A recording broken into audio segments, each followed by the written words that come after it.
Assalamualaikum warahmatullahi wabarakatuh. Kita akan sambung kelas kita pada ayat yang seterusnya. A'udzubillahi minasyaitonirrajim. Bismillahirrahmanirrahim. Sal. Wait. Sal ini kata perintah daripada sawala. Sal maknanya tanyakan atau soalkan. Bani, ini anak keturunan Bani Israel. Kita dah belajar juga Bani Israel. Isra kita dah belajar, Il pun kita dah belajar sebelum ini. Kam maksudnya berapa. Ataina, ata maknanya datang. Ataina kami telah datangkan atau kami telah berikan. Hum mereka, kami telah datangkan kepada mereka. Min dari ayatin tanda-tanda. Kita dah belajar banyak kali juga. Bayinah, bayinah yang jelas, yang penuh penerangan. Itu maksudnya bayinah. Wa dan man, barang siapa yubaddilu. Yubaddilu ni daripada badala, menukar. Yubaddilu yang menukar. Yubaddilu yang menukar. Nikmata, nikmat pun kita dah belajar. Nikmat. Nikmatullah, nikmat daripada Allah Ta'ala. Min dari ba'di selepas ma apa-apa ja'at telah datang. Ja'ahu nya telah datang padanya. Fa maka inna sesungguhnya Allah syadid. Syadid maksudnya keras. Sangat keras. Ada mubalaghah di situ. Syadidul iqab. Sangat keras dalam memberi pembalasan. Dalam memberi hukuman. Baiklah kita lihat terjemahannya yang mudah. Sal bani Israila kam atainahum min ayatim bayyinah. Yang ini tanyakan kepada Bani Israel, berapa telah kami datangkan kepada mereka dari tanda-tanda kami yang jelas, yang nyata. Wa man yubaddil ni'matallahi min ba'di ma ja'atuhu, dan barang siapa yang menukar nikmat Allah Ta'ala setelah apa telah datang kepada mereka, fa innallaha syadidul iqab, maka sesungguhnya Allah Ta'ala itu sangat keras dalam memberi balasan atau memberi hukuman. Jadi tuan-tuan dan puan-puan, ayat ini menjelaskan tentang kembali kepada Bani Israel. Sal Bani Israel kam atainahum min bayin ayatin bayinah. Jadi kembali kepada Bani Israel, Allah Ta'ala menyuruh mereka mengingat kembali bagaimana tanda-tanda bermula daripada Nabi Ibrahim AS. Bahawa Nabi Ibrahim AS, Allah Ta'ala telah janji bahawa anak keturunannya akan diberikan berkat, akan diberikan kurnia. Sama ada Ishak ke ataupun Ismail. Dan mereka tahu bahawa kurnia-kurnia itu telah diberikan kepada Nabi Ishak AS, maka lahirlah banyak nabi-nabi di kalangan Bani Israel. Kemudian mereka tak boleh nafikan bahawa berkat ini bukan saja kepada Bani Ishak, kepada Bani Ismail juga. Jadi ada Bani Ismail, tapi bila datang Nabi Muhammad SAW daripada Bani Ismail, mereka tidak mahu menerimanya. Mereka menolaknya. Kemudian bukan itu saja, kedatangan Rasulullah SAW pun Allah Ta'ala telah berikan tanda kepada mereka. Banyak tanda-tanda kepada Bani Israel tentang kedatangan Rasulullah SAW melalui nabi-nabi mereka dan melalui kitab-kitab mereka. Tapi mereka tetap juga tidak mahu menerima Rasulullah SAW. Ini dah panjang saya dah sampaikan pada pelajaran sebelumnya. Sama juga mereka tak yakin bahawa Islam ni akan menang. Mereka menyokong pula orang-orang Quraisy untuk menentang Islam. Mereka cuba nak menghapuskan Islam. Tetapi datang lagi nubuatan daripada Allah Subhanahu Wa Taala. Nubuatan tentang wa min haitsu kharajta fawalla wajhaka syatral masjidil haram. Tidak kiralah di mana ke mana saja kamu berada, maka tetapkan wajahmu ke arah Masjidil Haram. Jadi ini satu nubuatan. Waktu itu Islam masih dalam pelarian. Mereka sebagai refugees mencari perlindungan di Madinah, dan mereka sangat lemah, sangat miskin, sangat tak berdaya pada waktu itu. Tetapi bila ada ayat ini, merupakan satu nubuatan bahawa Islam akan menang. Orang-orang Quraisy di Mekah itu akan habis. Akan menjadi milik orang Islam Mekah itu nanti. Jadi ini satu nubuatan ayat yang saya bacakan tadi. Kita dah belajar pun sebelum ini. Dan orang-orang Yahudi risau. Kalau benda ini betul-betul terjadi. Dan dengan kurnia Allah Subhanahu Wa Taala memang benar-benar terjadi apabila Rasulullah Sallallahu Alaihi Wasallam bersama 10,000 tentera Kudus berjaya menakluk kota Mekah, maka berakhirlah secara besar-besaran penyembahan berhala pada waktu itu. Walaupun selepas peristiwa Fatah Mekah masih ada berhala-berhala, tapi yang utama, pusat mereka itu telah dikalahkan. Lama-kelamaan banyak dah orang menerima Islam dan akhirnya habis penyembahan-penyembahan berhala ini. Jadi orang-orang Yahudi yang tadi yang tidak percaya kepada kebenaran Rasulullah SAW, mereka pun telah melihat peristiwa ini. Dan malah tercatat dalam kitab mereka bahawa nanti Nabi itu akan datang dengan 10,000 tentera Kudus. Dan itu sempurna pada peristiwa Mekah. Tapi namun tetap mereka tidak mahu menerima Rasulullah SAW. Ini disebabkan kam atainahum min ayatin bayyinah. Berapa banyak keterangan, berapa banyak tanda yang telah dijelaskan kepada mereka, tapi tetap mereka tidak mahu menerima. Di sini sambungnya, wa man yubaddil ni'matallahi min ba'di ma ja'athu, dan barang siapa yang menukar nikmat Allah Ta'ala setelah datang kepada mereka tanda-tanda, ini mereka sendiri yang tak mahu terima. Malah mereka cuba berdolak dalih, cuba menukar nubuatan-nubuatan itu, mengatakan tak sempurna kepada Rasulullah SAW, berdalih tak sempurna kepadanya, bukan tempatnya, bukan masanya dan sebagainya. Mereka cuba berdolak dalih. Jadi di sini Allah Ta'ala peringatkan, siapa yang menukar itu nikmat Allah Ta'ala, padahal kedatangan Rasulullah SAW akan menjadi rahmat, akan menjadi nikmat juga untuk orang-orang Bani Israel kalau mereka menerima Rasulullah SAW. Kita tak dapat bayangkan apa kurnia yang Allah Ta'ala akan berikan kepada Bani Israel itu nanti, kiranya mereka benar-benar menerima Rasulullah SAW. Mungkin boleh saja banyak lagi lahir orang-orang suci, atau boleh lahir lagi Nabi-Nabi daripada Bani Israel setelah mereka beriman sekalipun terhadap Rasulullah SAW. Tapi kerana mereka telah menolaknya, maka nikmat itu ditarik oleh Allah Subhanahu Wa Taala. Selepas itu sukar untuk melahirkan orang-orang suci lagi di kalangan Bani Israel. Malah nikmat kenabian pun dah ditarik balik daripada Bani Israel yang menentang tadi itu. Sebab itu dikatakan fa innallaha syadidul iqab. Maka sesungguhnya Allah Ta'ala itu sangat keras dalam memberikan balasan. Jadi nikmat itu telah ditarik balik. Dan kita tahu kan, dalam sejarah tamadun dunia ini pun, kalau tidak ada pertolongan, petunjuk daripada Allah Subhanahu Wa Taala, sesuatu tempat itu, suatu kaum itu, suatu bangsa itu akan terus berada dalam jahil. Tidak tahu mana yang baik, mana yang buruk, mana yang benar. Mereka akan terus bermusuhan, berbunuhan, berbalah, merampas. Tetapi dengan kedatangan utusan-utusan Allah Subhanahu Wa Taala, barulah mereka dikatakan manusia yang berakhlak, bertamadun, bertuhan.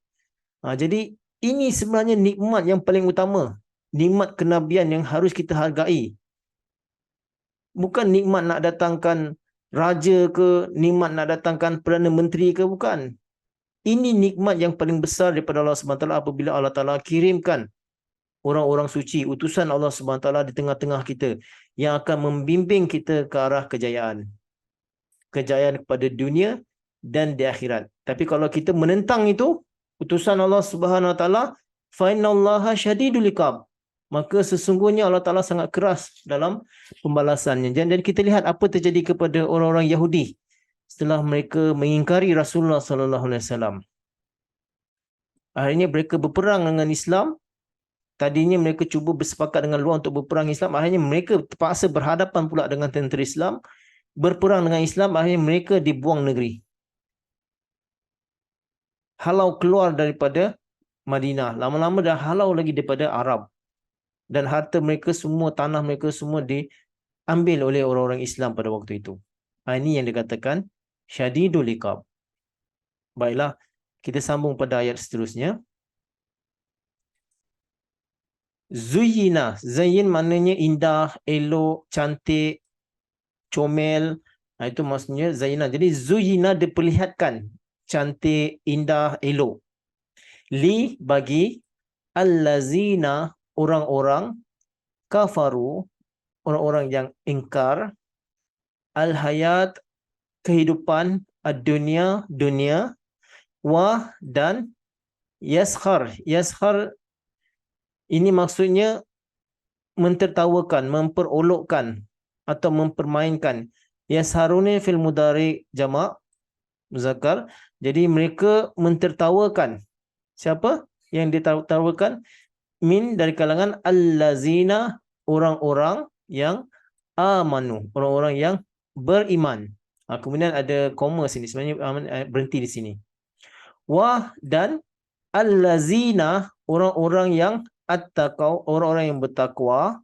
Fauqa, kita dah belajar sebelumnya, fauqa atas, takhta di bawah, kan? Fauqa di atas, hum mereka, yaum hari al-qiyamah, hari kiamat.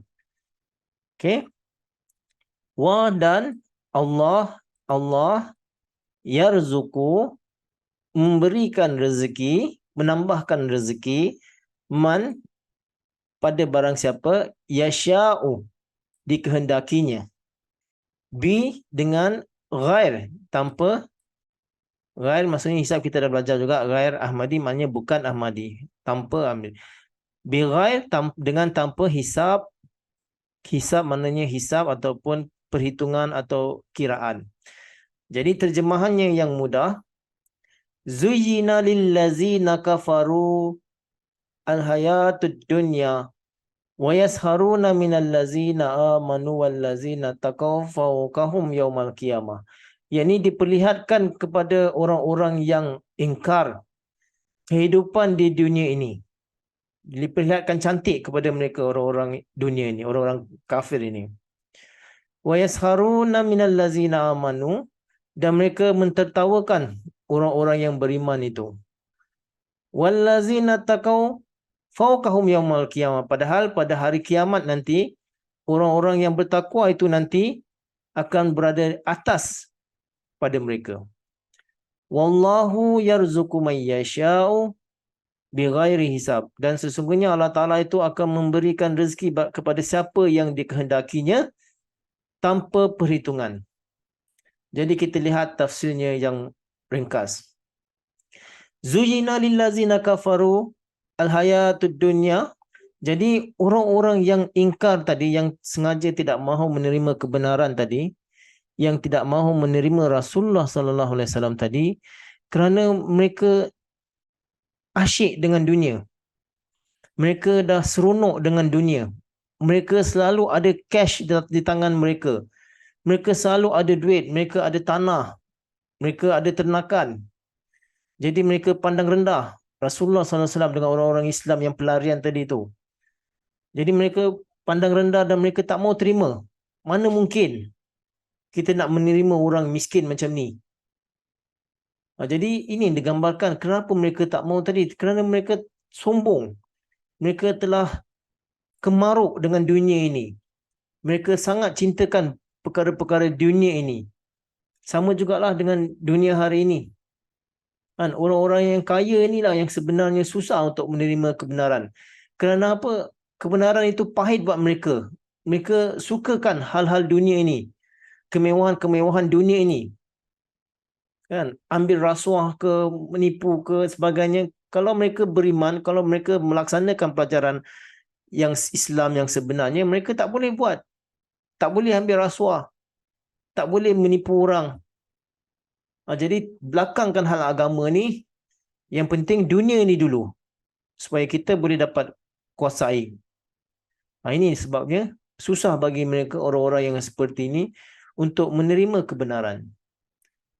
Kemudian bukan saja tak mau menerima, wa yasharuna minal ladzina amanu, dan mereka mentertawakan, mencemuhkan pula orang-orang yang beriman. Orang-orang yang beriman tu mereka anggap bodoh, terkebelakang, jahil, kolot, kan, asyik pergi masjid je, kan, mengaji saja. Bila nak kaya? Lebih kurang macam itu. Jadi mereka mentertawakan, dan bila kita membelanjakan di jalan Allah Subhanahu Taala, dia kata buat apa kita nak belanja, padahal kita pun perlu. Kita perlu untuk keluarga kita, kita perlu untuk kita punya melancong kita dan sebagainya. Mereka tidak mau berbelanja di jalan Allah SWT. Bukan saja tak mau belanja di jalan Allah SWT, melarang orang lain pula berbelanja di jalan Allah SWT. Sebab tu dia katakan wa yasharuna minal ladzina amanu. Tapi padahal apa Allah Taala jawab di sini? Wallazina taqaw fawqahum yaumal qiyamah. Padahal orang-orang yang bertakwa itu nanti akan berada di atas mereka di hari kiamat nanti. Jadi di hari kiamat ini, itu memang pasti. InsyaAllah ta'ala di hari kiamat nanti memang ada perbezaan di antara orang-orang yang beriman dengan orang-orang yang kafir. Orang-orang kafir akan dilemparkan ke dalam neraka. Orang-orang beriman akan berada dalam syurga. Waktu itu nanti orang-orang kafir nanti teringin sangat apa yang ada di syurga. Mereka minta daripada orang-orang syurga, lemparkan atau berikan kepada mereka apa yang ada di syurga. Nanti orang-orang di syurga nanti menjawab, tak boleh. Benda ni kalau kamu gunakan, kalau kamu ambil, bukan jadi elok, lagi memudaratkan. Mereka pun tak boleh berikan. Lebih kurang gambaran seperti itu dan banyak lagi. Tapi yang sebenarnya ayat ini saja bukannya kehidupan kiamat di akhirat itu nanti. Tapi di dunia ini pun boleh terjadi. Kemenangan itu, kejayaan itu di dunia ini pun. Dan kita lihat bagaimana Rasulullah SAW bersama dengan orang-orang yang beriman tadi, yang tadinya miskin, pelarian, tak ada tempat tinggal, selai seminggang. Akhirnya mereka berjaya menaklukkan Mekah. Akhirnya orang-orang yang benar-benar mengikuti Rasulullah SAW menjadi panglima-panglima, menjadi raja-raja. Mereka dikurniakan banyak rezeki. Siapa tu? Muaz bin Jabal. Bila dia pergi ke Yaman, dia kata bila dia baik, dia jadi kaya raya. Padahal dia banyak berhutang waktu itu.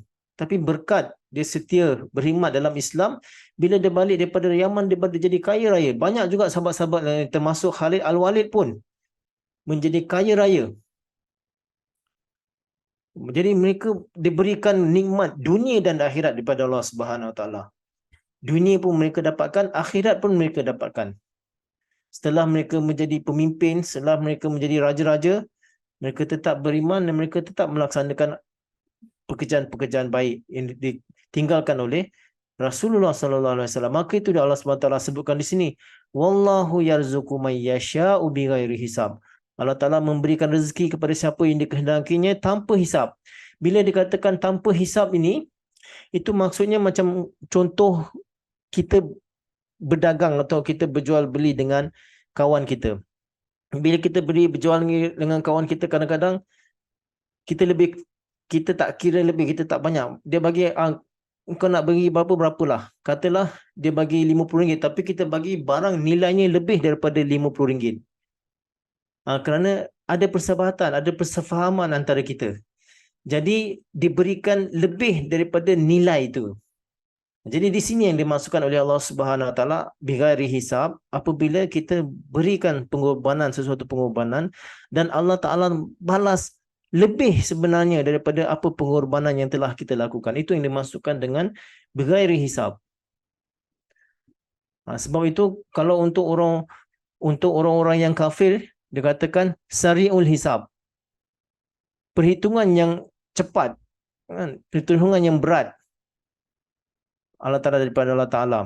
Sebab tu nanti di akhirat nanti pun kita mengharapkan supaya Allah Ta'ala memberikan kita hitungan yang mudah. Sebab tu dalam surah apa tu yang kita baca tu, thumma alaina iyabahum. Apa kita jawab? Allahumma hasibna hisaban yasira. Wahai Tuhan kami, hitunglah kami dengan hitungan yang mudah. Jadi di akhirat nanti digambarkan untuk orang-orang yang beriman, itu hitungan itu sangat mudah. Allah Ta'ala tak ada banyak berkira, lebih kurang saja. Dan mereka boleh lulus, mereka boleh lepas. Dan boleh tambah lagi markah mereka untuk mereka masuk ke dalam syurga. Tapi kalau untuk orang-orang yang, kalau orang berdagang contohnya, kita tak kenal, kita tak tahu. Kita pun cepat-cepat, okey, ni berapa? Ni RM50. Kurang atau tak boleh kurang? Macam tu kan. Macam itu kita meniaga, kita tengok orang meniaga kan. Kalau dia tak nak bagi kurang, dia pun cepat-cepat. Ni RM50, kurang tak boleh, tak boleh, tak boleh kurang. Dia macam tu. Tapi kalau dengan sahabat, dengan kawan kita kenal, dia seperti ni sifatnya berakhir hisab. Tapi kalau Allah Ta'ala tak nak bagi kurang, cepat-cepat dia bagi itu saja. Jadi sebab itu kita mengharapkan di akhirat nanti supaya hitungan kita pun dipermudahkan oleh Allah SWT. Janganlah Allah Ta'ala, Rasulullah SAW juga pernah bersabda, siapa yang hitungan itu berat, dia akan mendapat bala nanti di akhirat. Jadi hitungan kita haraplah Allah Ta'ala akan memberikan perhitungan yang mudah. Masa berlalu tapi saya akan cuba habiskan ayat ini sebab ayat ini masih ada kaitan dengan dua ayat tadi di atas. Okey? Kita sambung pada ayat yang seterusnya. Kanan nasu adalah manusia itu, ummatan umat wahidah, umat yang satu. Fa maka ba'asa telah dikirimkan. Siapa kirimkan? Allah Ta'ala. Allah Ta'ala telah kirimkan an-nabiyina, para anbiya, mubashirina yang memberikan kabar suka, wah dan munzirina yang memberikan peringatan, wah dan anzala telah diturunkan ma'a bersama hum mereka, al-kitab, kitab, bi dengan al-haq, dengan kebenaran, dengan hak, li supaya yahkuma mereka berhukum, baina di antara annas manusia, fi dalam ma di dalamnya apa-apa, di dalam apa-apa, ikhtalafu yang mereka berbantah atau bertelagah, fi di dalamnya, hi-nya, wah dan ma apa-apa, ikhtalafa yang mereka bertelagah tadi atau mereka pertikaikan tadi, fi di dalam hi-nya, illa melainkan allazina orang-orang yang utuhu telah diberikan kepadanya, telah didatangkan kepadanya, min dari ba'di selepas ma apa-apa ja'a, kita dah baca tadi atas, telah datang hum mereka, bayinat pun dah belajar tadi di atas, keterangan bagian, mereka menentang atau berdegil, baina di antara hum mereka, fahada maka telah diberikan hidayat. Siapa yang berikan hidayat? Allah Ta'ala. Allah Ta'ala telah berikan hidayat allazina orang-orang yang amanu beriman, lima dengan apa, ikhtalafu sama juga tadi, bertelagah, menentang, fi di dalam hi-nya, min dari al-haq kebenaran tadi, hak tadi, bi dengan iznin. Izin maknanya izin juga dalam bahasa Melayu, bi iznihi dengan keizinannya. Wa dan Allah yahdi memberikan hidayat, memberikan petunjuk, man barang siapa, yasya yang disukainya, ila ke arah sirat, kita dah belajar jalan siratun, dalam surah Al-Fatihah pun ada siratun mustaqim, jalan yang lurus. Jadi terjemahannya yang mudah, kanan nasu ummatan wahidah, sesungguhnya manusia sebelum ini adalah satu umat. Faba'asallahu nabiyina mubashirina wa munzirina, maka Allah Ta'ala telah kirimkan para anbiya sebagai pemberi peringatan dan pemberi amaran, memberikan kabar suka dan memberikan peringatan.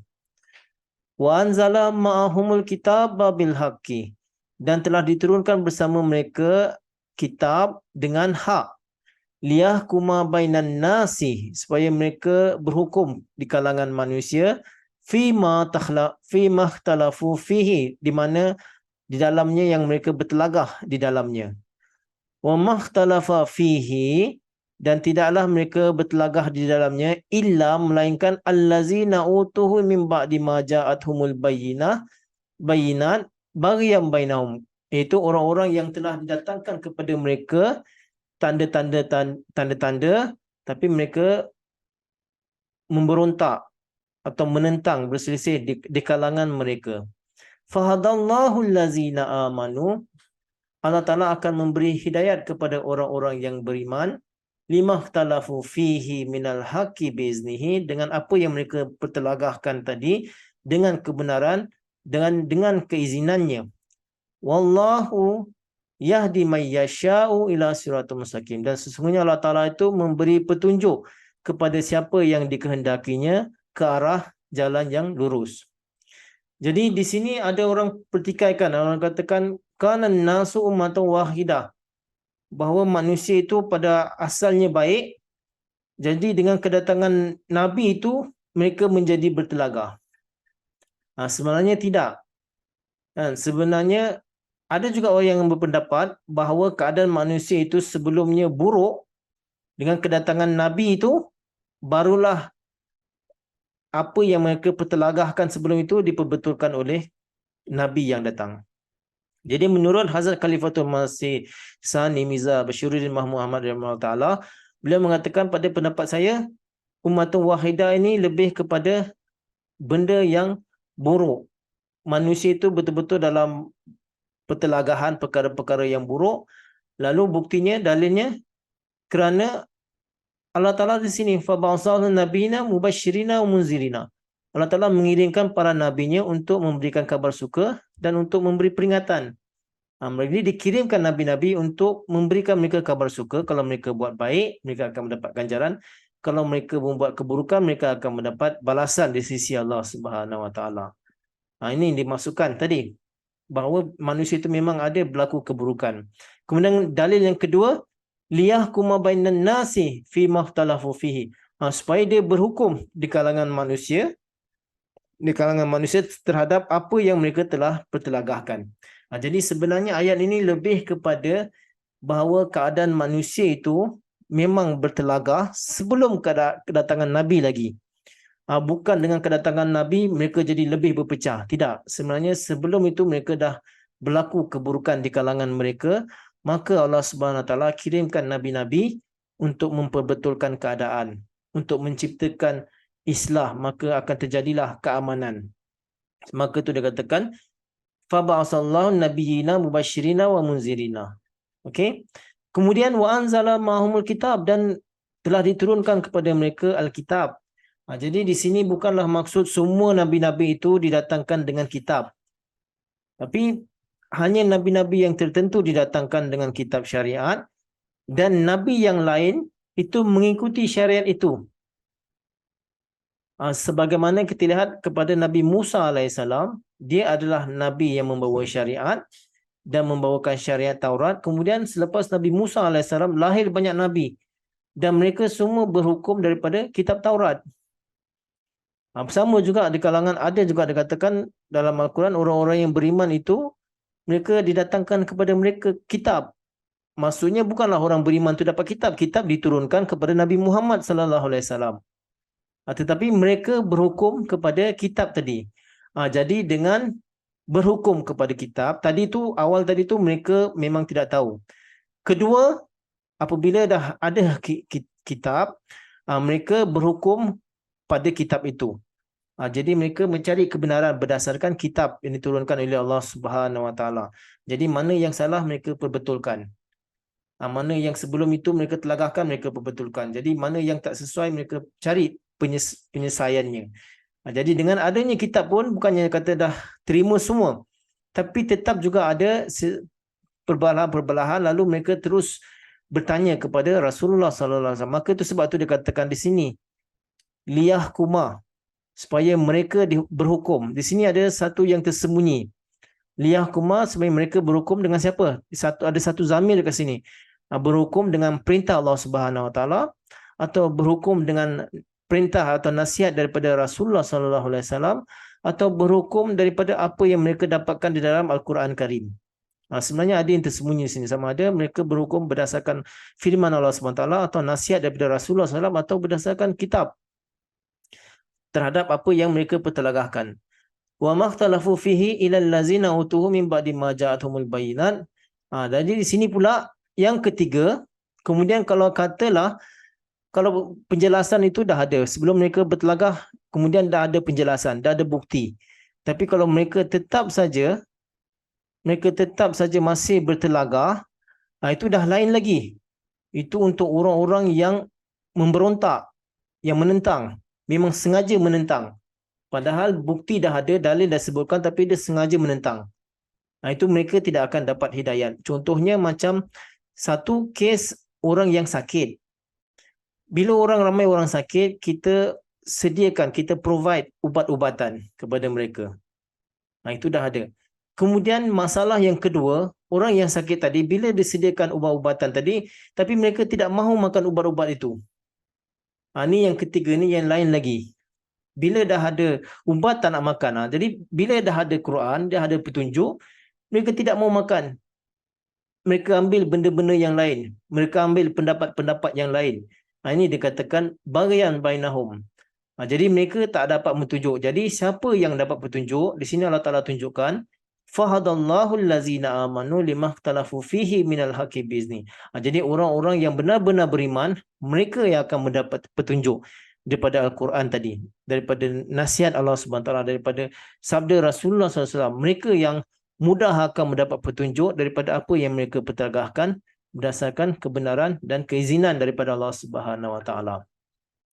Wallahu yahdi may yasha'u ila siratal mustaqim. Dan Allah Ta'ala memberi petunjuk bagi siapa yang dikehendakinya ke atas jalan yang lurus. Jadi orang-orang yang benar-benar jujur untuk mencari kebenaran, Allah Ta'ala permudahkan bagi mereka untuk menemui petunjuk, menemui jalan yang sebenar, menemui jalan kejayaan, menemui jalan yang lurus. Jadi mereka tidak tersesat. Mereka akan menemui jawapannya dan mereka akan tetap pada jawapan itu dan mereka akan tetap teguh istiqamah dalam jawapan yang mereka dapatkan itu. Itu dia katakan ila siratal mustaqim. Allah Ta'ala beri petunjuk kepada ila siratal mustaqim. Jadi di ayat ini samalah tadi kembali kepada Bani Israel tadi itu yang bertelagah, kan? Kita dah belajar.